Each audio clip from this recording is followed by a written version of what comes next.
নমস্কাৰ আসাম উত্তৰণ academy YouTube চেনেললৈ তোমালোকক স্বাগতম জনাইছোঁ আৰু আমি আৰম্ভ কৰিবলৈ লৈছোঁ আমাৰ video' UGC net Assamese syllabus overview. ছাত্ৰ ছাত্ৰীসকল, আজিৰ ভিডিঅ'টোত আমি আলোচনা কৰিম অসমীয়া পেপাৰখনৰ যিকেইটা ইউনিট। তোমালোকে ইতিমধ্যেই জ্ঞাত যে অসমীয়া পেপাৰখনত 10টা ইউনিটত বিভক্ত। এই 10টা ইউনিটত কি কি বিষয় উল্লেখ আছে এই বিষয়খিনি আমি জানিব লাগিব। এতিয়া তোমালোকৰ ভাৱ হ'ব পাৰে যে আমিতো UGCৰ ৱেবছাইটতো আমি চিলেবাছখন ডাউনলোড কৰি ল'ব পাৰোঁ। আমাৰ ইতিমধ্যে হয়তো তোমালোকৰ হাতত এই চিলেবাছখন আছে, কিন্তু তোমালোকক মই অনুৰোধ কৰিম যে তোমালোকে এই ভিডিঅ'টো চোৱা, চিলেবাছখন থাকিলেও চোৱা, কাৰণ তোমালোকে যদি একমাত্ৰ চিলেবাছখনৰ ভৰসাত পৰীক্ষা চেণ্টাৰলৈ যোৱা তেনেহ'লে তোমালোকে ঠগ খাবা। কিয় ঠগ খাবা? যেতিয়া তোমালোকে এই আলোচনাটো চাবা তেতিয়া তোমালোকে বুজি পাবা যে কিয় ঠগ খাবা বুলি কোৱা হ'ল। আচলতে নেটত চিলেবাছ বুলি কোনো কথা নাই। চিলেবাছ বুলি মানে নেটত চিলেবাছত উল্লেখ থকা বিষয়ৰ পৰা 20% যদি আহে, চিলেবাছত উল্লেখ নথকা 80% বস্তু আহে। গতিকে তোমালোকে তেতিয়া ক'ব নোৱাৰিবা যে আউট অফ চিলেবাছ আহিছে। ইয়াত আউট অফ চিলেবাছ বুলি কোনো কথা নাই নেটত। তোমালোকে প্ৰিভিয়াছ ইয়াৰ কুৱেশ্যন পেপাৰ যেতিয়া চাবা তেতিয়াও গম পাবা চিলেবাছত উল্লেখ নথকা কি কি বিষয় আহে, কিমান বিষয় আহে। আৰু আমি পিছত এনেও প্ৰিভিয়াছ ইয়াৰ কুৱেশ্যন পেপাৰ আলোচনা কৰিম। আজিৰ ভিডিঅ'টো আকৌ এবাৰ কৈছোঁ, একদম পৰিচয়মূলক হ'ব। আমি কি কি ইউনিটত কি কি বিষয় আছে সেইখিনিহে আলোচনা কৰিম। ইউনিটৰ বিতং আলোচনা আমি পৰৱৰ্তী সময়ত এটা এটাকৈ প্ৰতিটো ইউনিটৰে বিতং আলোচনা আমি আমাৰ চেনেলত আগবঢ়াম। তোমালোকে আমাৰ লগত জড়িত হৈ থাকিবা। আজি অসমীয়া পেপাৰখনৰ যিকেইটা ইউনিট আছে গোটেই চিলেবাছখন সম্পৰ্কে এটা পৰিচয়মূলক আলোচনা তোমালোকৰ আগলৈ লৈ আহিছোঁ। গতিকে আহা ভিডিঅ'টো আৰম্ভ কৰোঁ। চোৱা, ইয়াত প্ৰথম ইউনিটত কি দিছে? অসমীয়া লোকসাহিত্য। অসমীয়া লোকসাহিত্য প্ৰকাৰ আৰু বৈশিষ্ট্য এটা ভাগ। তাৰ পাছৰ ভাগত আছে মালিতা। মালিতাত কি কি দিছে? ফুল কোঁৱৰৰ গীত, মণি কোঁৱৰৰ গীত, জনা গাভৰুৰ গীত, বদন বৰফুকনৰ গীত, কন্যা বাৰমাহীৰ গীত। তোমালোকক মই আগতেই কৈছিলোঁ চিলেবাছ আউট অফ চিলেবাছ কোনো কথা নাই। চিলেবাছত যিখিনি ইয়াত উল্লেখ কৰি দিছে সেইখিনি হৈছে তোমালোকক এটা আভাস দিছে, পৰিচয় দিছে যে এনেকুৱা বিষয়বোৰ আহিব। কিন্তু চিলেবাছখনতে তোমালোকে সীমিত হৈ নাথাকিবা। গোটেই মালিতাৰ গোটেই ভাগবোৰ আমি চাব লাগিব। এতিয়া মালিতাত কি কি আছে মই প্ৰথম ইউনিটটোৰ বিষয়ে তোমালোকক ধুনীয়াকৈ কৈ দিম খৰচি মাৰি। বাকী ইউনিটকেইটা সেইমতে তোমালোকে আভাস লৈ পেলাই আগবাঢ়িবা। আৰু যেতিয়া পৰৱৰ্তী সময়ত আমি ভিডিঅ' আনিম গোটেইকেইটা ইউনিটৰে বিতং ভিডিঅ', তেতিয়া তোমালোকক গোটেইকেইটা ইউনিট সম্পৰ্কে আমি আলোচনা আগবঢ়াম বিতংকৈ। এতিয়া এই যিটো ক'লে মালিতাত যিকেইটা উল্লেখ কৰিলে, ফুল কোঁৱৰৰ গীত, মণি কোঁৱৰৰ গীত, এইকেইটা যিকেইটা উল্লেখ কৰে তাৰ উপৰি আৰু কি কি আছে তোমালোকে জানা? মালিতা কেই প্ৰকাৰৰ? মালিতা 3 প্ৰকাৰৰ, 3টা ভাগ আছে মালিতাৰ: বুৰঞ্জীমূলক, জনশ্ৰুতি বা কিম্বদন্তিমূলক, কাল্পনিক। ইয়াত গোটেইকেইটা ভাগৰে এটা বা দুটাকৈ ইউনিটত উল্লেখ কৰি দিছে। তাৰ মানে কোৱা হৈছে যে এই বিষয়বোৰ আমাক লাগিব। এইটো উল্লেখৰ জৰিয়তে তোমাক কৈছে সেই ভাগবোৰৰ বিষয়েও লাগিব তাৰমানে। এতিয়া কি কি আছিল আৰু মালিতাত? ইয়াত থকা কেইটাৰ বাহিৰেও আৰু কি কি আছে? নাহৰৰ গীত আছে, চিকন সৰিয়হৰ গীত, জয়মতী কুঁৱৰীৰ গীত, গৌৰীনাথ সিংহৰ গীত, হৰদত্ত বীৰদত্তৰ গীত, মণিৰাম দেৱানৰ গীত, বহুত আছে আৰু বহুত আছে। মই ইমানবোৰ নকওঁ, তোমালোকে পঢ়িলে গম পাবা বা তোমালোকে হয়তো ইতিমধ্যে জানা। তোমালোকে নাভাবিবা যে এইকেইটা উল্লেখ কৰিছে মানে এইকেইটাৰ বিষয়ে লাগিব, নহয়। এইকেইটাৰ বিষয়েও জানা আৰু ইয়াত নথকা কেইটাৰ বিষয়েও জানিব লাগিব তোমালোকে। ঠিক আছে, এতিয়া আমি গৈছোঁ তাৰ পাছৰ ভাগটোলৈ, অসমীয়া লোকগীত। কি আছে ইয়াত? আইনাম, উমলা গীত, বিয়ানাম, বিহুনাম, গোৱালপৰীয়া লোকগীত। আকৌ সেই একে কথা, ইয়াত উল্লেখ কৰিছে হয়, কিন্তু উল্লেখ নকৰাখিনিও আমি চাব লাগিব। কি কি আছিল? লোকগীতৰ আকৌ কি কি ভাগ আছিল? লোকগীতৰ ভাগ আছিল অনুষ্ঠানমূলক লোকগীত, আখ্যানমূলক লোকগীত, বিবিধ বিষয়ক লোকগীত। এই আখ্যানমূলকৰে ভাগকেইটা আমি অলপ আগতে মালিতাত পাই গ'লোঁ। বাকী অনুষ্ঠানমূলক আৰু বিবিধ বিষয়ক এইখিনিত আৰু কি কি থাকিল? ইয়াত উল্লেখ নকৰাৰ ভিতৰত কি আছে আকৌ অপেশ্বৰী সবাহৰ গীত আছে, লখিমী সবাহৰ গীত আছে, মহখেদা গীত, জগন্নাথৰ নাম আৰু যে কিমান আছে, নাও খেলা গীত, বৰশী বোৱা গীত। গতিকে গোটেইবোৰ বিষয় আমাক লাগিব। লোকগীতৰ ভিতৰুৱা গোটেই বস্তুবোৰ লাগিব, গোটেই ভাগবোৰ আমাক লাগিব। লোকগীতৰ ভিতৰৰে আখ্যানমূলক লোকগীতখিনিক মালিতা বুলি যে কোৱা হয়, এই মালিতাখিনিৰো গোটেইখিনি লাগিব আমাক। তাৰ পাছত সাধুকথা, ফকৰা যোজনা, প্ৰবাদ প্ৰবচনখিনি লাগিব। এইখিনি প্ৰথম ইউনিটৰ আলোচনা। প্ৰথম ইউনিটত এইখিনি চাব লাগিব তোমালোকে। মই কৈ গ'লোঁ এনেকুৱাকৈ গোটেই ইউনিটবোৰৰ কথা আহিব। এতিয়া তাৰ পাছত দ্বিতীয় ইউনিটটোতনো আমাক কি কৈছে? দ্বিতীয় ইউনিটৰ কাৰণে আমি কি চাব লাগিব? অসমীয়া সাহিত্য আদিযুগ আৰু মধ্যযুগ। প্ৰথমত আদিযুগৰ সাহিত্য দিছে, চৰ্যাপদ, শ্ৰীকৃষ্ণ কীৰ্তন, প্ৰাক বৈষ্ণৱ যুগৰ সাহিত্য, হেম সৰস্বতী, হৰিবৰ বিপ্ৰ আৰু মাধৱ কন্দলী। এই যে আকৌ প্ৰাক বৈষ্ণৱ যুগৰ সাহিত্যত যে হেম সৰস্বতী, হৰিবৰ বিপ্ৰ আৰু মাধৱ কন্দলীৰহে উল্লেখ কৰিলে, আমিতো জানো প্ৰাক বৈষ্ণৱ যুগ বা প্ৰাক শংকৰ যুগত 5জন উল্লেখযোগ্য কবি আছিল। কোন কোন আছিল এওঁলোক? ইয়াত থকা 3জনৰ বাহিৰেও উপৰিও আৰু কবিৰত্ন সৰস্বতী আৰু ৰুদ্ৰকন্দলী আছিল। এওঁলোকৰ বিষয়েও প্ৰশ্ন আহিব, প্ৰশ্ন আহিছে। গতিকে এওঁলোকৰ বিষয়েও জানিব লাগিব। মধ্যযুগৰ সাহিত্যত আহিল শংকৰদেৱ, মাধৱদেৱ, ৰাম সৰস্বতী, অনন্ত কন্দলী। পাঁচালী সাহিত্য বুলি কোৱাৰ লগে লগে পাঁচালী সাহিত্যিকসকল, চৰিত সাহিত্য, বুৰঞ্জী সাহিত্য আৰু ব্যৱহাৰিক সাহিত্য। শংকৰী যুগত যে শংকৰদেৱ, মাধৱদেৱ যিখিনি উল্লেখ কৰিলে, শংকৰী যুগৰ উল্লেখ কৰাখিনিৰ উপৰি তোমালোকে উল্লেখ নকৰাসকলৰ কথাও তোমালোকে চাবা। শংকৰী যুগৰ আলোচনাত তোমালোকে পায়ে যাবা। সেইখিনি বিষয় খৰচি মাৰি গোটেই চাব লাগিব তোমালোকে দেই। এইখিনি হ'ল দ্বিতীয় ইউনিটৰ কথা। তৃতীয় ইউনিটত কি আছে? তৃতীয় ইউনিটত অসমীয়া আধুনিক যুগৰ কথা। অসমীয়া আধুনিক যুগৰ বিষয়খিনি ইয়াত অন্তৰ্ভুক্ত কৰিছে। অৰুণোদয় যুগৰ সাহিত্য, অসমীয়া ভাষা সাহিত্যলৈ মিছনেৰীসকলৰ অৱদান, অসমীয়া ভাষা সাহিত্যৰ বিকাশত আনন্দৰাম ঢেকিয়াল ফুকন, নিধিলিবাই ফাৰুৱেল, হেমচন্দ্ৰ বৰুৱা আৰু গুণাভিৰাম বৰুৱাৰ ভূমিকা। ৰোমান্টিক যুগৰ সাহিত্য, লক্ষ্মীনাথ বেজবৰুৱা, পদ্মনাথ গোহাঁই বৰুৱা, হেমচন্দ্ৰ গোস্বামী, চন্দ্ৰকুমাৰ আগৰৱাল আৰু ৰজনীকান্ত বৰদলৈ। আবাহন যুগৰ সাহিত্য, গল্প, কবিতা, উপন্যাস, গোটেইবোৰ বুজিছানে? গল্প, কবিতা, উপন্যাস কিমান ৰচনা হৈছিল, কোন কোন গ্ৰন্থকাৰ আছিল, কিমান চনত হৈছিল, এইবোৰ গোটেইবোৰ কিন্তু নেটৰ কাৰণে প্ৰয়োজনীয়। ৰামধেনু যুগ আৰু ৰামধেনু যুগৰ পৰৱৰ্তীকালৰ সাহিত্য, গল্প, কবিতা, উপন্যাস, নাটক, প্ৰবন্ধ। সাম্প্ৰতিক কালৰ সাহিত্য, কবিতা, ভ্ৰমণ সাহিত্য, শিশু সাহিত্য, বিজ্ঞান সাহিত্য। এইকেইটা ইয়াত যিখিনি মানে ভাগ দিছে, তোমালোকে মনত ৰাখিবা। এই অৰুণোদয় যুগৰ সাহিত্য, অসমীয়া ভাষা সাহিত্যলৈ মিছনেৰীসকলৰ অৱদান, অসমীয়া ভাষা সাহিত্যৰ বিকাশত আনন্দৰাম ঢেকিয়াল ফুকন, নিধিলিবাই ফাৰুৱেল, হেমচন্দ্ৰ বৰুৱা আৰু গুণাভিৰাম বৰুৱাৰ ভূমিকা। এইখিনিৰ প্ৰায়খিনি বিষয় সোমাই গৈছে। এতিয়া ৰোমান্টিক যুগৰ সাহিত্যত যি লক্ষ্মীনাথ বেজবৰুৱাই যিকেইজনৰ উল্লেখ কৰিছে, এনেকুৱাতো নহয় এওঁলোকে ৰোমান্টিক যুগত সাহিত্য ৰচনা কৰিছিল আৰু কোনো নাছিল, সেনেকুৱা নহয়। গতিকে আৰু যিমানবোৰ আছিল ৰোমান্টিক যুগৰ কবি সাহিত্যিক, সকলোকে ইয়াত তোমালোকে পঢ়িব লাগিব, সকলোৰে বিষয়ে জানিব লাগিব। গল্প, কবিতা, উপন্যাস বুলি যে দিছে, আবাহন যুগ হওক, ৰামধেনু যুগ হওক, গোটেই তোমালোকে জানিব লাগিব। গল্প, উল্লেখযোগ্য গল্পসমূহ, বিখ্যাত গল্পসমূহ, কবিতাসমূহ, উপন্যাসকাৰ, এইবোৰ তোমালোকে প্ৰিভিয়াছ ইয়াৰ কুৱেশ্যনৰ পৰা যেতিয়া চাবা গম পাবা, তোমালোকক বাচিব দিব কোন উপন্যাস, উপন্যাসখনৰ ৰচক কোনখন উপন্যাস কোনে ৰচনা কৰিছে, কিমান চনত ৰচনা কৰিছে, সেই গোটেইবোৰ তোমালোকে জানিব লাগিব দেই। গোটেই প্ৰকাশৰ চনৰ পৰা গ্ৰন্থকাৰ, গ্ৰন্থৰ নাম, এইবোৰ জানিব লাগিব। তেতিয়া আমি 4 নম্বৰ ইউনিটটোলৈ যাম।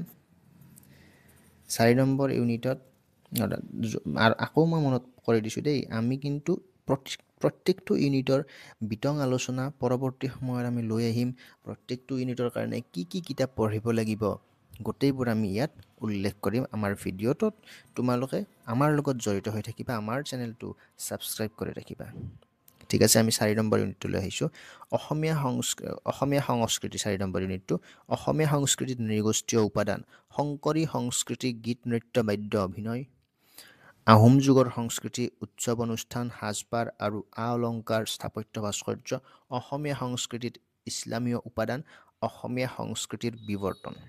অসমীয়া সংস্কৃতিত নৃগোষ্ঠীয় উপাদান ধুনীয়াকৈ কিতাপত পাই যাবা এইবোৰ। ইয়াত কিন্তু অসমীয়া সংস্কৃতিৰ যিটো ইউনিট আছে সেই ইউনিটটোত কিন্তু এটা কথা ভাল যে প্ৰায়বোৰ বস্তু দিয়াই আছে, ইয়াৰ ভিতৰতে আহি থাকে, ইয়াৰ বাহিৰৰ বৰ বেছি প্ৰশ্ন ইয়াত নাহে। অসমীয়া সংস্কৃতিৰ নৃগোষ্ঠীয় উপাদানৰ বিষয়ে সেইখিনি বস্তুৱে আহিব। বেলেগ বেলেগ সংস্কৃতিবোৰৰ পৰা, যিবোৰ অষ্ট্ৰিক মংগোলীয় আদি সংস্কৃতিবোৰৰ পৰা আমি কি কি গ্ৰহণ কৰিলোঁ, এনেকুৱা ধৰণৰ কথাবোৰেই ইয়াত থাকে বাৰু। নৃগোষ্ঠী কেইটা জানিব লাগিব, উল্লেখযোগ্য যিকেইটা নৃগোষ্ঠী আছে, যিকেইটা নৃগোষ্ঠীৰ মানুহ আমাৰ অসমত আছে সেইসমূহ জানিব লাগিব। শংকৰী সংস্কৃতি, গীত, নৃত্য, বাদ্য, অভিনয়, ইয়াত সেইখিনিয়ে বিষয়। কিন্তু আহোম যুগৰ সংস্কৃতি, উৎসৱ অনুষ্ঠান, সাজপাৰ আৰু আ অলংকাৰ, স্থাপত্য ভাস্কৰ্য। এই বস্তুটো কিন্তু এটা কথা মনত ৰাখিবা, এই অসমৰ ইতিহাসৰ এটা প্ৰশ্ন দিয়েই কিন্তু প্ৰত্যেকবাৰ। ইয়াত অসমীয়া ইতিহাস বুলি কোনো ইউনিট নাই, কোনো উল্লেখো নাই, কিন্তু তথাপি অসমৰ ইতিহাসৰ বুৰঞ্জীৰ প্ৰশ্ন এটা প্ৰত্যেকখন পেপাৰতে প্ৰায় পোৱা যায়। ক'ৰবাত এবছৰ বা দুবছৰ যদি ক'ৰবাত এৰা খাইছে মই সেইটো গম নাপাওঁ, চাব লাগিব। কিন্তু প্ৰায় প্ৰতিটো পৰীক্ষাতে প্ৰত্যেকবাৰে একোটা বুৰঞ্জীৰ প্ৰশ্ন দিয়ে, কিন্তু আহোম যুগৰ পৰা হয়। গতিকে তোমালোকে বুৰঞ্জীখিনিও চাব লাগিব, আহোম বুৰঞ্জীখিনি বিশেষকৈ আমি চাব লাগিব। ৰজাসমূহ একাদিক্ৰমে সজাব দিয়ে, মানে ৰাজত্বকাল অনুসৰি সজাব দিয়ে, এনেকুৱা ধৰণে একোটা প্ৰশ্ন দিয়ে। এই আহোম যুগৰ সংস্কৃতি বুলি কোৱাৰ লগে লগে মোৰ মনত পৰিল, সেইকাৰণে আহোম যুগৰ যিখিনি ইতিহাস সেইখিনি তোমালোকে পঢ়িবা। অসমীয়া সংস্কৃতিত ইছলামীয় উপাদান, অসমীয়া সংস্কৃতিৰ বিৱৰ্তন, কি ধৰণে তাৰমানে অসমীয়া সংস্কৃতিটো বিৱৰ্তন হ'ল, আৰম্ভণিৰ পৰা এতিয়ালৈ কেনেকুৱা ধৰণে সলনি হৈ গৈ আছে, কেনেকুৱা ধৰণে নতুনক আঁকোৱালি লৈছে, পুৰণিক বাদ পৰিছে বহুত, সেনেকুৱা ধৰণৰ কথা। বিৱৰ্তন মানে এইটো। এতিয়া 5 নম্বৰ ইউনিটত কি আছে? 5 নম্বৰ ইউনিট আছে অসমৰ নৃগোষ্ঠী আৰু জনগোষ্ঠীয় সংস্কৃতি। অসমৰ সংস্কৃতি অধ্যয়নৰ ইতিহাস, অসমৰ নৃগোষ্ঠী আৰু জনগোষ্ঠীৰ পৰিচয়, অসমৰ সংস্কৃতি, উৎসৱ অনুষ্ঠান, বড়ো, চিংফৌ, খামতি, চাহ জনগোষ্ঠী। 2 নম্বৰত আছে সাজপাৰ আৰু আ অলংকাৰ, মিচিং, কাৰ্বি, ফাকে, ডিমাছা। 3 নম্বৰ লোকগীত, মাত, নৃত্য, বাদ্য, সোণোৱাল, কছাৰী, দেউৰী, ৰাভা আৰু তিৱা।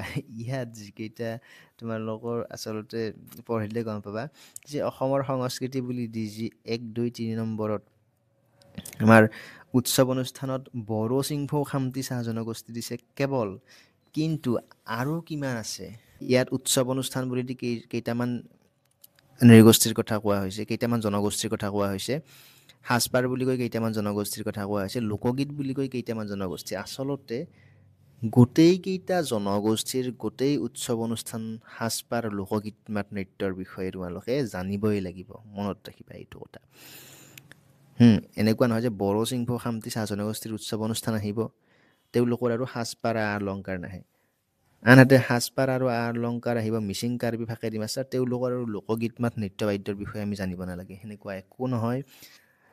সকলো জনগোষ্ঠীৰ সকলো উৎসৱ অনুষ্ঠান, সাজপাৰ, আ অলংকাৰ, লোকগীত, মাত, নৃত্য, বাদ্য গোটেই জানিব লাগিব তোমালোকে, সেইটো মনত ৰাখিবা। বাকী অসমৰ নৃগোষ্ঠী আৰু জনগোষ্ঠীৰ পৰিচয় সেইখিনি জানিব লাগিব, সেইখিনি তোমালোকে পাবা, কিতাপত পাবা। সেইখিনি বস্তু তোমালোকে নৃগোষ্ঠী কিমান আছে অসমত, নৃগোষ্ঠীসমূহ কি কি, জনগোষ্ঠীসমূহ কি কি, অসমৰ সংস্কৃতি অধ্যয়নৰ ইতিহাসটো কিমান পুৰণি, সেইখিনি জানিব লাগিব। 5 নম্বৰ ইউনিট ইয়াতেই শেষ। 6 নম্বৰ ইউনিটত কি আছে চাওঁ আমি।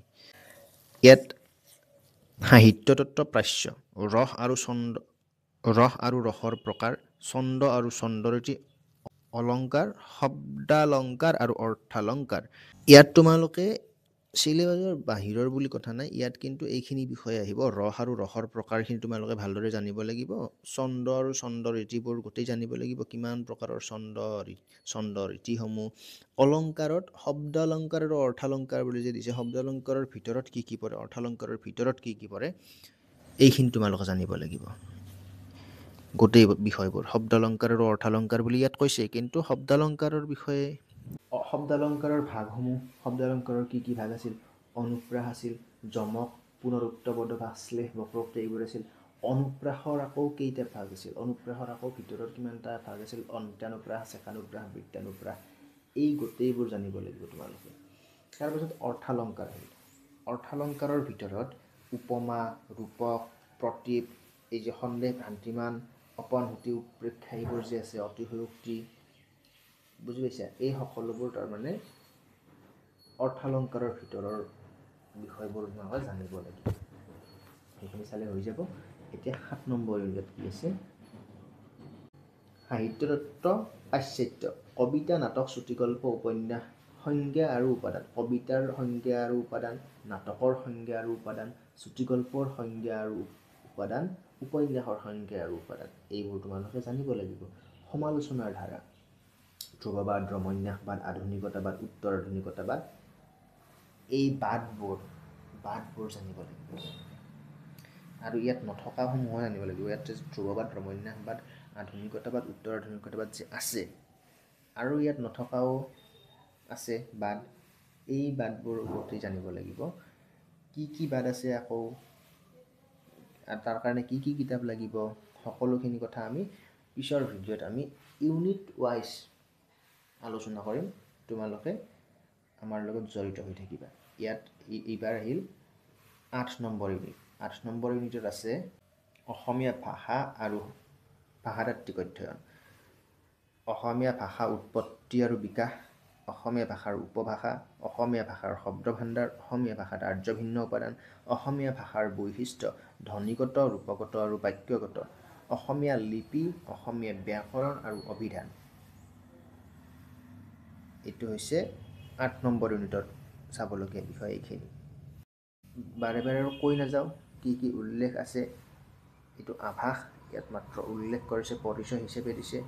ইয়াৰ উপৰি গোটেই বিষয়বোৰ খৰচি মাৰি তোমালোকে চাই যাব লাগিব। পৰীক্ষাৰ প্ৰস্তুতি যেতিয়া কৰিবা, প্ৰত্যেকটো বিষয়ৰ অন্তৰ্গত বিষয়বোৰ খৰচি মাৰি তোমালোকে চাব লাগিব দেই। এতিয়া 9 নম্বৰ ইউনিটত আহিব, অসমৰ ভাষা আৰু ভাষাৰ অধ্যয়ন, অসমৰ ভাষা অধ্যয়নৰ ইতিহাস, অসমৰ ভাষাসমূহৰ পৰিচয়, বড়ো, কাৰ্বি, মিচিং, ৰাভা, ফাকে খামতি। ইয়াতো কিন্তু এই বড়ো, কাৰ্বি, মিচিং, ৰাভা, ফাকে খামতিয়েই নহয়, অসমত যিমানবোৰ জনগোষ্ঠীয় ভাষা আছে, এই ভাষাবোৰৰ বিষয়ে তোমালোকে জানিব লাগিব। ইয়াত এইকেইটা উল্লেখে দিছে। এতিয়া 10 নম্বৰ ইউনিটত আমি 10 নম্বৰ ইউনিটত আছে তুলনামূলক সাহিত্য আৰু অনুবাদ। তুলনামূলক সাহিত্য, তাত কি আছে, তুলনামূলক সাহিত্য উদ্ভৱ আৰু বিকাশ, তুলনামূলক সাহিত্যৰ বিচাৰ পদ্ধতি, তুলনামূলক সাহিত্যৰ প্ৰয়োজনীয়তা, তুলনামূলক সাহিত্যত ব্যৱহৃত পৰিভাষা। আৰু অনুবাদত কি আছে, অনুবাদ তত্ত্ব আৰু প্ৰকাৰ, অসমীয়া অনুবাদ সাহিত্যৰ পৰিচয়। ইয়াতে আমাৰ অসমীয়া পেপাৰখনৰ যিকেইটা ইউনিট ইয়াত সম্পূৰ্ণ হৈছে, অসমীয়া পেপাৰৰ চিলেবাছখনৰ আলোচনা, আজিৰ ভিডিঅ'টোত আগবঢ়োৱা আলোচনাখিনিও ইয়াতে শেষ হৈছে। তোমালোকে এই চিলেবাছখন UGCৰ ৱেবছাইটৰ পৰা ডাউনলোড হয়তো কৰিয়েই ৰাখিছা, কৰা নাই যদিও কৰিবা। তোমালোকে বিষয়বোৰ পঢ়োঁতে খৰচি মাৰি পঢ়িবা, বিতংকৈ পঢ়িবা। পৰৱৰ্তী সময়ত আমি ভিডিঅ' দিম, প্ৰত্যেকটো ইউনিটৰ আলোচনা আমি আগবঢ়াম, বিতং আলোচনা, আৰু প্ৰত্যেকটো ইউনিটৰ কাৰণে কি কি কিতাপ, কি কি গ্ৰন্থ তোমালোকে লগত ৰাখিব লাগিব, সেইখিনি আমি আমাৰ ভিডিঅ'ত আগবঢ়াম। তোমালোকে আমাৰ লগত জড়িত হৈ থাকিবা, চেনেলটো ছাবস্ক্ৰাইব কৰিবা। পৰীক্ষাৰ শুভেচ্ছা থাকিল, ধন্যবাদ।